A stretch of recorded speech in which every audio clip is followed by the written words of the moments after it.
is, and it's only doing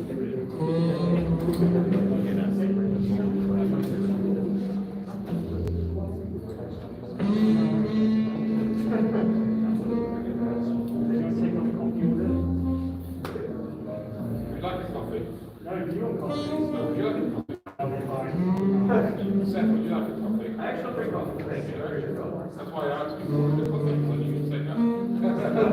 Easy way.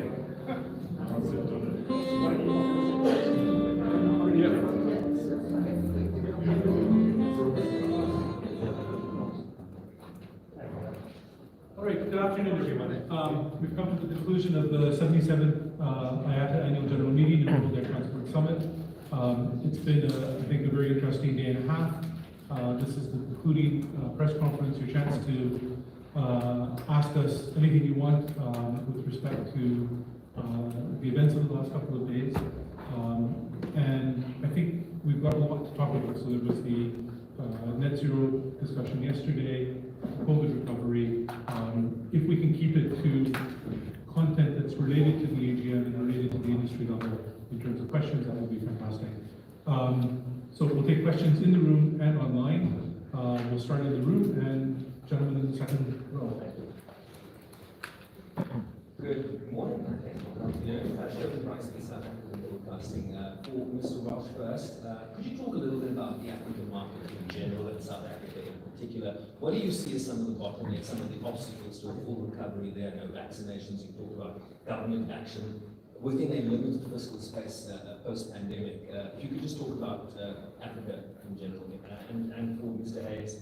JetBlue's expansion into Africa, is that something on the cards? I know you fly to Kenya. Are there any prospects of flying elsewhere? Thanks.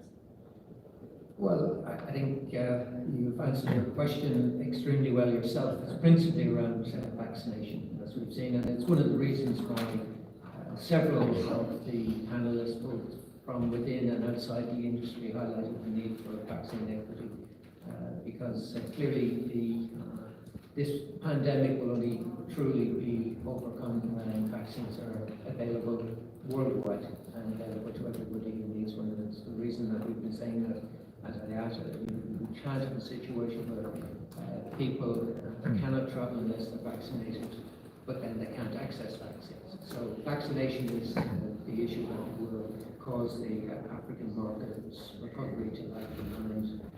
There's structural issues in Africa, which we all know existed prior to this.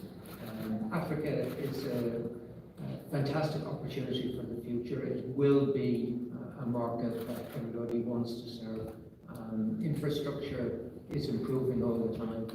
The airlines have benefited from some relaxation in regulations there, but to see the recovery really gather speed, it will principally be based around getting vaccines made available across the continent so that as many people as possible can get vaccinated.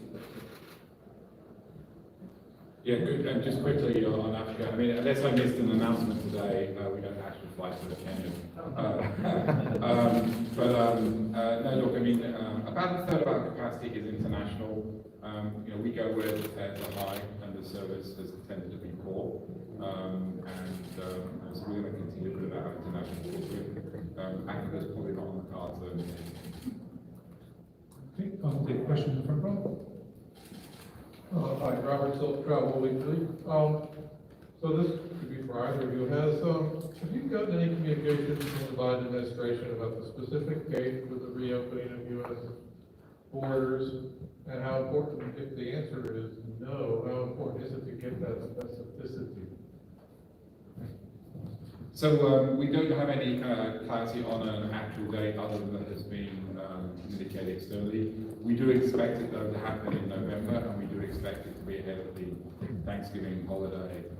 You know, a significant number of customers have made bookings already because of the news, and so if the opening is delayed, you know, we're going to face the consequence across the industry of tens of thousands, if not more, of people's flights being having to cancel because they can't come. So we understand that. I think the Biden administration understand that, and we do expect it to be open ahead of the Thanksgiving holiday. What about a specific date? Is it important to get that now? Well, as I said, we don't know the specific date yet. That's something that's being worked. But you know, I think the Biden administration understands it's important to communicate that as soon as possible. Yeah, I wouldn't necessarily worry about a specific date. I think it's very important that the market reopens. It's been closed effectively since March of last year. So we've all waited for this announcement. I think we're prepared to be a little patient as we get greater clarity around it. But the clear message is there's huge demand for travel on the transatlantic. We've seen that in the charts that you've seen over the past 2 days, both from the economists from the A4A and from our own IATA statistics. People want to travel, and they're looking forward to the opportunity to reconnect with friends and family across the Atlantic. And I think it's a very positive development for the industry. So if we have to wait a short while to get clarity, we're prepared to wait for that clarity. Okay, thank you. Another question in the room?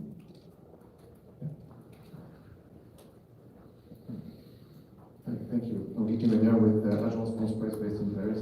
On the topic of a single pilot operation, on which ALPA and the ECA have been very vocal, what's the position of IATA on SPO? And does the current boss, Willie Walsh here, agree with the former pilots on the feasibility and relevance of SPO further down the road? Sorry, I didn't fully hear the question. Yeah, maybe do you want to try once with the? Well, Yeah. all right. No, it's about single pilot operation, so I've read a couple statements from ALPA and the ECA, and sometimes very hostile. And I was wondering what the position of IATA was, and if Mr. Walsh, as a former pilot, would agree, what position would take on that particular topic. Yeah, so we have not had a discussion in relation to single pilot operations at IATA. There obviously are single pilot operations, but not on multi-jet engined aircraft. But the issue has not been discussed. It's not a surprise that this is being mentioned because it's been considered for years and years. I think the recent announcement that some airlines were working with manufacturers, has sort of sparked the conversation again. But I've no doubt that this is something, if it were to proceed, will only proceed on the basis of strict regulatory oversight and investigation. So it's not going to happen overnight. It's not going to happen without widespread consultation, and that's assuming it does happen. So I don't see it happening in the immediate future. Okay, we'll take a question here. Hi. Gianni Dragoni, Sole 24 Italy. Question for both, two questions for both. Willie, please, about the commitment to net zero emissions by 2050. So what does commitment mean if an airline will not be compliant? And did you get any feedback from Chinese airlines which were suggesting to put off to 2060 after the resolution will help you? And Mr. Reis, please, can you remind me which date is the Thanksgiving Day? What day is Thanksgiving? Yeah. It's the fourth Thursday in November. I believe it's the 25th. So it's fourth. No, so which is the number of the day? I think it's the 25th. Somebody's I said- Googling in the front row here, sir. Let me know. I said before Thanksgiving. I didn't say at Thanksgiving.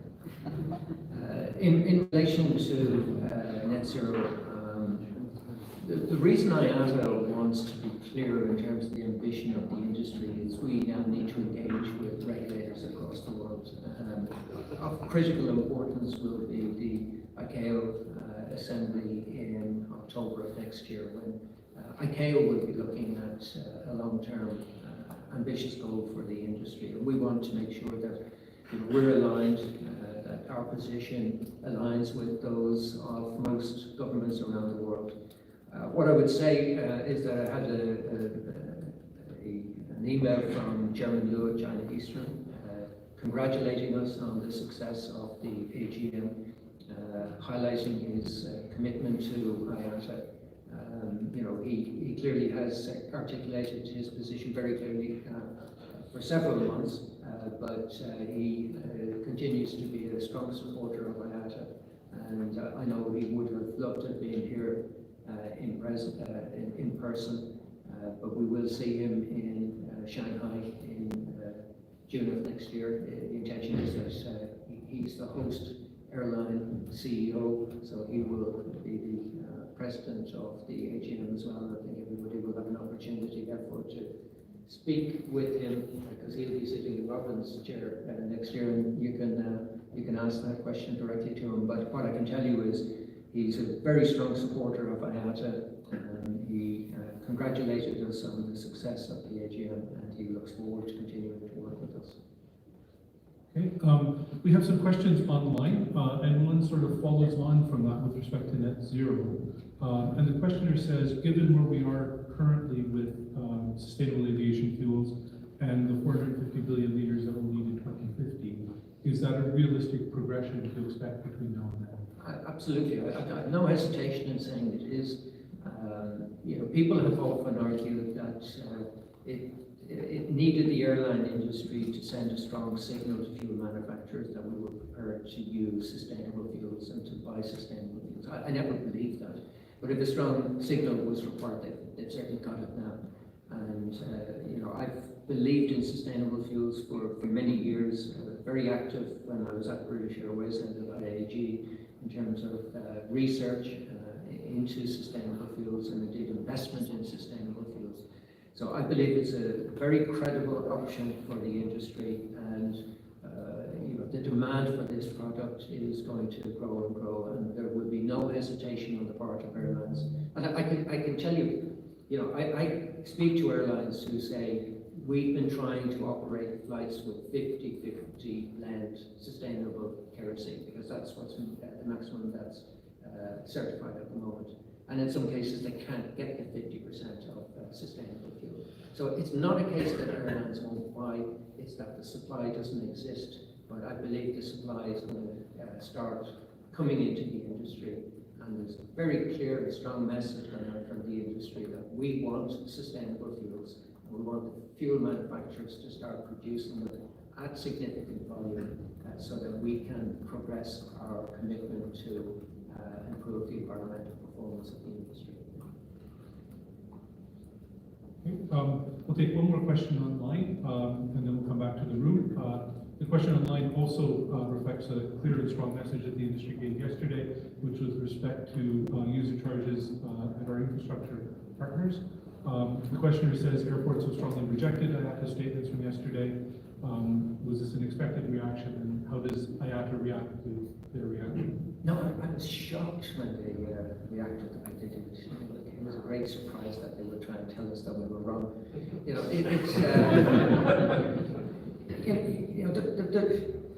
You don't need to listen to what I say or listen to what they say. The evidence is there. The airports are putting up their charges. They're announcing all the time that they want to recover. It's no secret. Heathrow will have to go through a process with the CAA. It's going to be visible to everybody, and you'll see what these guys are at. So they will issue lovely press statements to say, Willie Walsh is wrong, and Heathrow, they're fantastic people, and yet they will go and submit applications for massive increases in charges. And they have no shame. So we're here to shame them. That's what we're going to do. We're going to fight this, and we're going to fight it through every available means. I've been invited to address the board of the CAA, who is the economic regulator for Heathrow. I've been copied. You may have heard. Airline Alliance is taking a position that they normally wouldn't take. So we have to take a stand against this, and I have great respect for ACI. I think they do a fantastic job representing the interests of airports. That doesn't mean that everything they say is true, but if they disagree with what I've said, great. I disagree with what they're saying, and we'll keep fighting.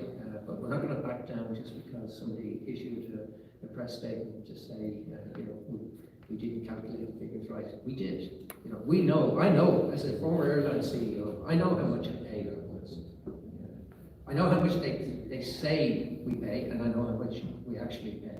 And, let me tell you, airport charges are a significant drain on airline finances, and the prospect of seeing those charges significantly increase is something that this industry is really worried about. And we in IATA have been tasked by our members to fight against this, and we're going to do that. Okay, thank you. We'll take a question in the front row. Will China be open by the next IATA AGM? When we accepted the offer to have the AGM in Shanghai, we were very clear that it had to be in person. We can't have another situation. It was terrible that we couldn't hold the AGM in Amsterdam. I feel really sorry for Peter Elbers and KLM. It was a big celebratory year for them. This was going to be the highlight of the centenary of KLM, and unfortunately we couldn't hold it there. So we made a commitment to holding in-person events. We want to hold that in-person event in Shanghai in the middle of June, 17th and 19th of June. Chairman Liu of China Eastern, who has invited us, keeps telling me that he's confident that we will hold the AGM in person on those dates. So all I can say is, that's our plan. I don't have any additional insight. I've not spoken to any of the Chinese authorities around this, but we're planning to be in Shanghai for the AGM in June of next year, and hopefully all of you will be there to celebrate the event with us. Okay, we'll take a question in the fourth row. Hi, Leonardo Jimenez-Masso from Aviacionline from Argentina. In relation to the net zero goal, in an interview minutes ago, Mr. De Oliveira from Airports Council International told me that today to build a greener airport costs around 16% more than a regular airport. Are you afraid that that cost will go to airlines? Who would pay for that? Who should pay for that?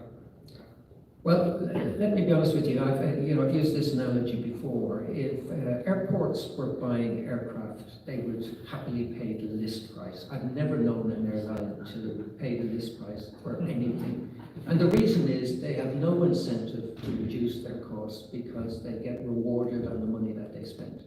And here we have it already. This tells you exactly what you need to know about airports.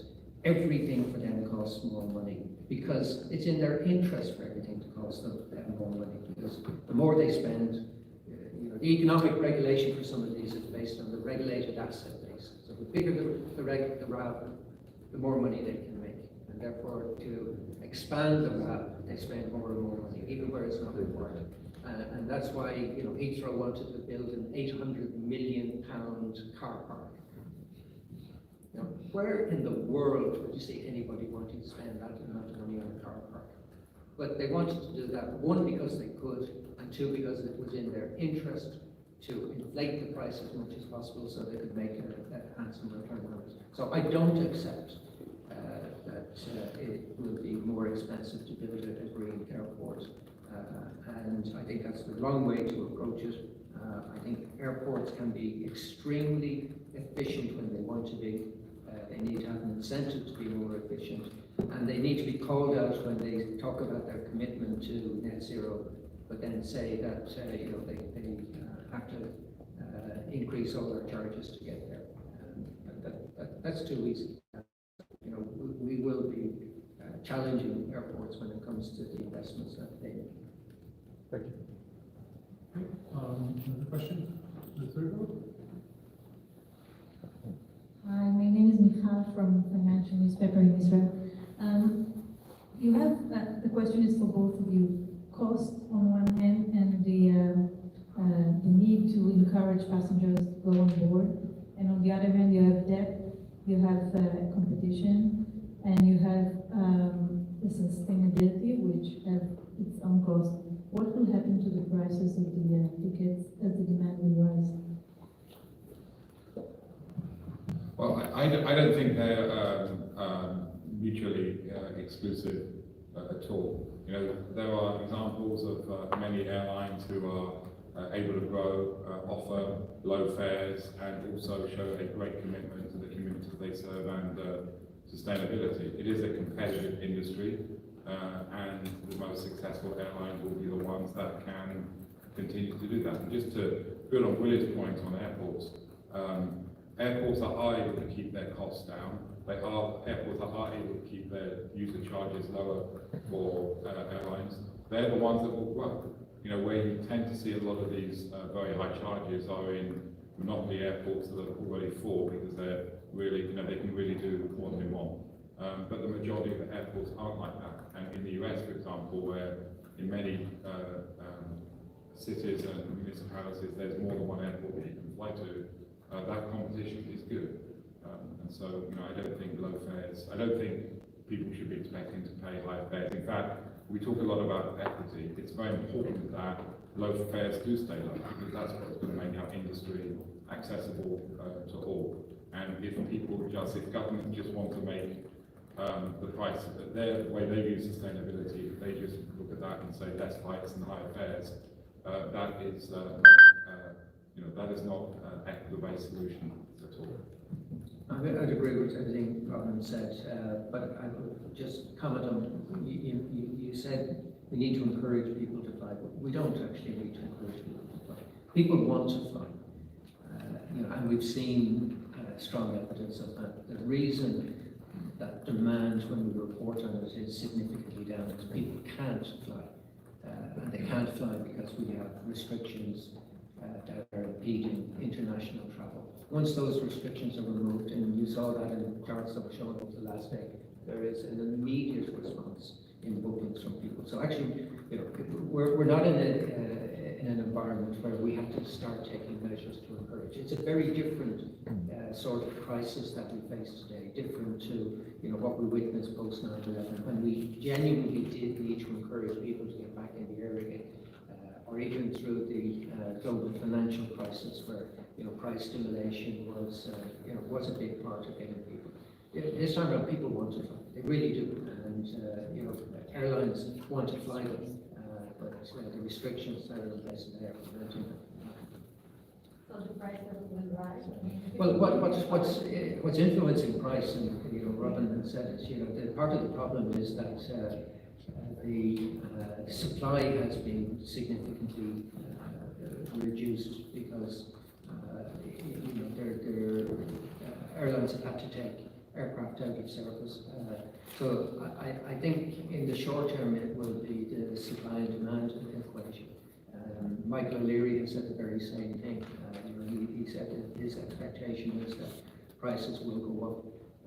And the reason he believes prices will go up is that the rebound in demand will outstrip the speed at which the industry can return capacity to the market. For a number of reasons, a lot of skilled people have left the industry. Some by choice and some unfortunately were forced to leave because of the restructuring that airlines had to undertake. A lot of aircraft have been retired from the industry. It will take time to replace those aircraft. Airlines will be more cautious about replacing those aircraft. So there is likely to be a short-term disconnect between supply and demand, and that will influence the prices more than anything else. Because as Robin said, this is a brutally competitive industry. We sit here at an IATA AGM and we're friendly towards one another. We hate one another. And that's the unique thing about our industry. We just want to beat one another up when it comes to competition. He's not talking about it.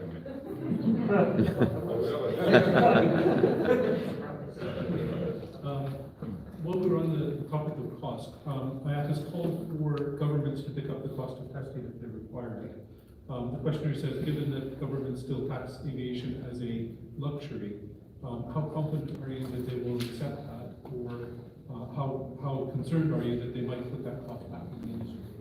Yeah, our position is influenced by the WHO, who have said, if these testings are required for health reasons, then the cost should be borne by the government.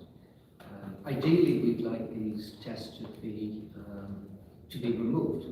I think there's still a lot of testing that is not required. But there's very clear evidence to us that where tests like PCRs have been mandated in countries, the price associated with those tests is way beyond the cost of providing the test. You know, there's plenty of evidence. We did research 6 months ago, maybe 5-6 months ago, which showed that the price variation across 16 countries went from 0. In France, they were provided free. Then I think in Kuala Lumpur it was $27, and in Tokyo it was $270 for the same test. You know, we've seen in the UK, you know, I keep highlighting the UK because of the UK government requirement to do PCR testing after you arrive. You know, the number of tests that have been required, and I've experienced it myself, but you know, the pricing there, the Competition and Markets Authority have said people were being abused in terms of pricing. So that's why we believe if these are genuinely required for health reasons, then the government should pay the price. Okay, maybe we'll take a question here. Thank you. Heather Murphy from the New York Times, and I appreciate you all taking questions yet again. It's been a very interesting conference.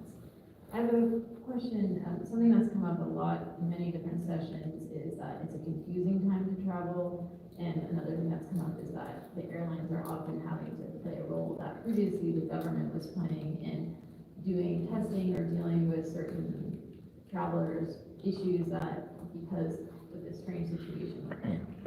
So this may seem like a slightly tangential question, but I think in light of that, something that a lot of travelers are raising is that it's a confusing time for them to travel, so they are turning to the airlines for some answers because they're going to be traveling.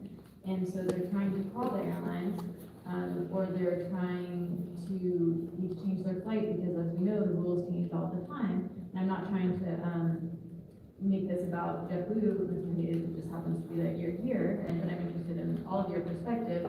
You know, it takes around 45 minutes to change a flight on JetBlue. There's no callback.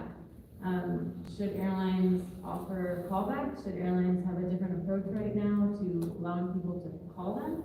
Because this is such an unusual moment. Well, I'll answer the question you mentioned, JetBlue. I mean, we definitely saw some very long wait times, much longer than we would like in the summer. You know, as we said, the summer ramped up very quickly. In addition to that, for all the reasons that you suggest, the average number of times a customer is contacting the airline has significantly gone up, and you know, certainly in the US, we saw all airlines with some very long wait times. I'm pleased to say those have come down significantly. We have hired hundreds of new people to work in our reservations team. I know other airlines have been doing the same thing. A lot of this can be changed online as well, so a lot of it is making customers aware of that. And then in terms of the callback, I know some airlines offer, we do actually offer callbacks in some cases, but not in other cases. Depends really on sort of trying to manage peak flow calls. And again, that's functionality I think you'll see us continue to work. But I'm pleased to say I get an email every time wait times go above a certain amount of time at JetBlue, and I'm really very pleased with the progress that we've made since the summer. Seth? Hi. I'm curious, Mr. Walsh, you mentioned the rebound outstripping, demand outstripping supply right now, and problem also, I mean, in the U.S., the domestic market, that has faded a bit after mid-August into Labor Day, and kids back in school, I think, is probably this year. JetBlue, very heavy VFR, leisure traffic, more than business, more broadly in the industry. Well, if you want to take a stab at this, but do we expect that rebound to be sustained? Do we expect it to be more of a W and have another dip after the sort of pent-up demand is exhausted? It's a great question, and indeed we debated this with our economics team. I think there was some evidence of early on, you know, the immediate, like I'm talking about in the first few days when the cities, countries open, because there are people desperate to visit family and friends. So they've now done that. So, you know, maybe there was a bit of artificial, but it's very, very short term. So the work that we've done suggests that this return in demand is sustainable. You know, it can be influenced in the short term by reopening of the market. the general trend is a sustainable growth in demand as people start traveling again. And you're right to highlight the issue of confusion in the minds of customers. And this is becoming more and more an issue. They want to travel. They are unclear as to what they need to do to travel. And then they become frustrated and say, well, I'll wait and I'll do it later when there's greater clarity around this. We'd love to be able to provide the clarity. It's the reason we've developed the IATA Travel Pass, and we provide services to a lot of our member airlines because these rules are confusing. I speak as somebody who has suffered himself as I've tried to figure out what do I need to do, and people don't want to be put in a position whereby they turn up at the airport and realize that they don't have the right forms filled in, or they've taken the wrong test. And I had one of my own people just ran up to me there a while ago and he said, I've got to do a PCR. I thought an antigen test was okay. So if we're confused, you have to have great sympathy for people who aren't regular travelers and are looking to travel and they can't understand what it is they have to do. So we need greater clarity from governments, and that's why we've been arguing that there must be a better way. Governments should be able to agree amongst themselves. Is it okay to do a PCR test 3 days before, or does it have to be 1 day before? And people get, I think this undermines the validity of these tests because they say, it's acceptable flying into one country doing it 3 days before. Why isn't it acceptable everywhere? So, we keep pushing for people for governments to try and address this in the interest of, not in the interest of airlines. We can deal with the risk, but in the interest of consumers. Okay, Sorry, can I get Ron to clarify Jeffrey's position on rebound as well? Yeah, no, look, I think you saw the revenue guide that we gave and then updated for Q3, the strongest in the US industry. We certainly did see a bit of a dip as other dips post Labor Day, but it continues to be correlated to case counts. And so as the case counts come down, as people then see that they're booking, as Willie said, they want to travel, and there's no sense that we've kind of burnt through the pent-up demand at all. In fact, I still think there were a lot of people who could not even travel last summer because at the end of the day there was only so much capacity who will want to fly next year. So I actually think we're going to continue to see this for a while yet. Thank you. we have a question online which says, what does industry preparation for the next pandemic look like, and how would it be different from this one?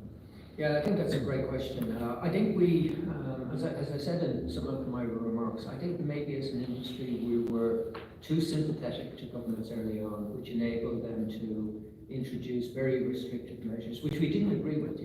So I got back to when I was running IAG, we actually considered taking a case against the judicial review against the UK government when they introduced some of their restrictions.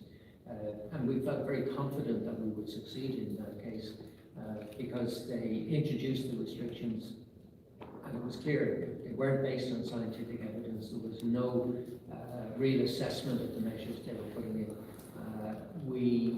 In the end, we, if you like, reached an agreement with the UK government. And we had some sympathy, but we felt we needed to take a stand. But as an industry, I think maybe we were a little bit too sympathetic. When it happens again, and I think it's probably fair, because global pandemic was on everybody's risk register. I think we'll have to respond much quicker and try our best to prevent measures that we know are not necessary being introduced, because everything shows us that it's very difficult to get them removed once they've been introduced. We've still talked about living with security arrangements that were introduced post 9/11, when the technology around airport security has significantly improved. The challenge for us will be to try and keep these restrictions as limited as possible and to respond quickly. But I think the airline industry has shown its resilience. You probably heard Scott Kirby when he was talking on the panel yesterday. He said the best thing they did was to respond quickly. He said they didn't get all the answers right, but they got answers and they moved quickly. And that's what airlines have done particularly well relative to the sort of crises we would have gone through 20 years ago or 30 years ago. And it was a general view that we can wait for a while and the recovery will happen Now we know as an industry, when these challenges are presented to us, we've got to respond immediately and take action. The only thing I'd add is we have a lot of data now that we didn't have when this happened in terms of travel really not being a vector at all for COVID transmission. And so I do think the post-game review, as the industry sits down with different governments to try to make sure, God forbid, if something like this happens again, we can put more targeted risk-based measures in place. Okay, we're running a little tight on time, so we probably have time for one last question. A question to Willie. Thanks again for IATA AGM arrangement, and by the way, it was on the 17th. I have a question now, not for airlines and airports, about IATA itself. How IATA actually have survived this crisis, which measures have been necessary, how IATA changed, and I think the importance of IATA have increased for your members. Yeah, I think IATA clearly has had to adjust its costs because the revenues coming into IATA were significantly impacted by this. IATA is funded principally through the commercial activities we engage in, not through our membership fees. Membership fees are actually a very small part of the revenue base of IATA, but as a lot of our commercial activities are with our airline members, probably about 60% of our commercial revenues come from airline members. As they have to cut costs and reduce their activity, our revenues were impacted and we had to adjust. So, IATA has gone through a period of restructuring. I believe we are very important to the industry. It's the reason I'm doing this job. I think IATA has a very important role to play.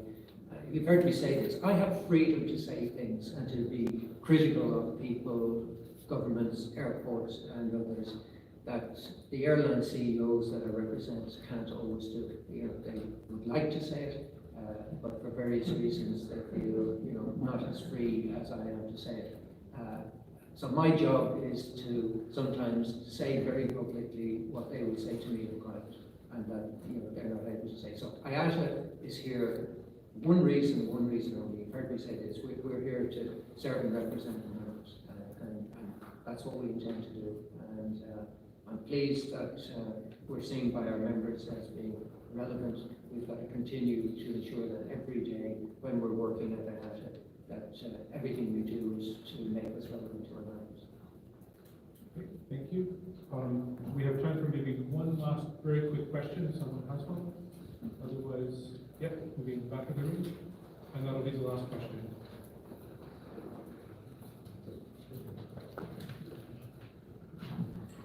Rajesh from Reuters.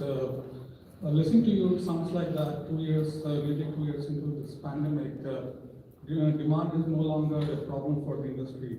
Is that a correct view of what you're saying? I think I'll have a go. I think what I would say and what I've heard Willie say and other airlines say is that demand is not the problem, it's the restrictions that are the problem. And we've seen when restrictions are lifted or eased, a significant increase in activity. I mean, I'll give you a JetBlue example. The day that the US government announced that flights in the UK, people who are based in the UK can come to the US, our bookings increased 900% on that day. So the demand is there, it's the restrictions and the confusion around restrictions that is the biggest barrier for this industry recovering. And given how important this industry is for governments, and that's evidenced by the amount of support that different airlines got around the world, these governments need to understand that and work with the industry to simplify and ease these restrictions as quickly as possible. So does it mean that if these logistical challenges are addressed and border restrictions are lifted, the outlook that you have for international recovery in international traffic, will that materially change? The outlook that we have for international travel is based around when we think markets will open and restrictions will be removed. That's the biggest factor influencing our outlook. So if I look at our original outlook for 2021, we assumed that the US would open in July. Clearly didn't. So the difference between what we have forecast and what we're seeing is because the US market didn't open in July. We've now factored in obviously that the US market will be open going into 2022. We've taken judgments on principally now on Asia, which is the area that's most restricted at the moment. So the outlook that we have is principally based on when do restrictions get removed. And then there's a factor of how quickly can airlines rebuild their networks. Great, thank you all very much. We'll see you in Shanghai. Yeah.